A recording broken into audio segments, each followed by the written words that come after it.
Madam చాలామంది లోన్లు తీసుకున్న తర్వాత లాస్ట్‌కు కొంత అమౌంట్ కడితే అయిపోతదన్న సందర్భంలో ఈ బ్యాంక్ వాళ్ళ దగ్గర నుంచి నువ్వు ఇప్పుడు 70,000 ఉన్న దగ్గర ఒక 30,000 కట్టుకో, ఈ రోజే లాస్ట్ అది, ఈ రోజే ఆఫర్ ఉంటది అన్నట్టుగా ఒక స్కానర్ పెడుతున్నారు. వీళ్ళు తెలియకుండానే ఆ 70,000 అన్న దగ్గర 30,000 కట్టమంటున్నారు కదా అని పే చేస్తున్నారు.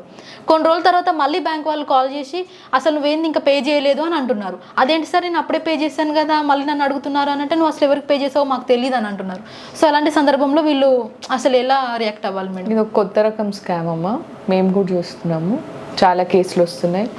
ఆర్టీఐ చలాన్స్ మీకు 50% ఆఫర్లు అని వీళ్ళు అవి ఈ లింక్ క్లిక్ చేయండి అని ఆ లింక్ క్లిక్ చేసిన తర్వాత పేమెంట్స్ చేయడము, అది ఎవడో సైబర్ ఫ్రాడ్కి వెళ్ళిపోవడము. ఓకే, ఎవరో స్కానర్ పెట్టారు అని అంటే దాని ఆథెంటిసిటీ ఏంటి? మీరు నిజంగా మీరు లోన్ క్లియర్ చేసుకోవాలి అనుకుంటున్నారంటే మీరు ఆన్లైన్ ట్రాన్సాక్షన్ బ్యాంక్కి వెళ్ళి మీరు డబ్బు కట్టండి. అంతేగాని ఎవరంటే వాళ్ళు స్కానర్లు పెడితే దానికి డబ్బులు పే చేయడం కరెక్ట్ కాదు. రీసెంట్గా ఒక ఆవిడ వచ్చారు, ఏదో చలాన్ ఈరోజు auspicious day Dasara offer Anu 50% of అని అంటే ఆవిడ 7 lakhs పెట్టి కొన్నారు. ఓకే, తీరా చూస్తే ఆ డబ్బు ఎవరికో వెళ్ళిపోయింది. ఆ లింక్ నుంచి ఆవిడ పేరు మీద మళ్ళీ ఒక లోన్ ఎక్వైర్ చేసుకొని మెల్లిమెల్లిగా రోజు 10,000 డ్రా చేసుకుంటూ వచ్చాడు. ఎలా అంటే ఆ ఫోన్ని క్లోన్ చేశాడో ఆ లింక్ త్రూ ఏం చేశాడో మనకు తెలియదు.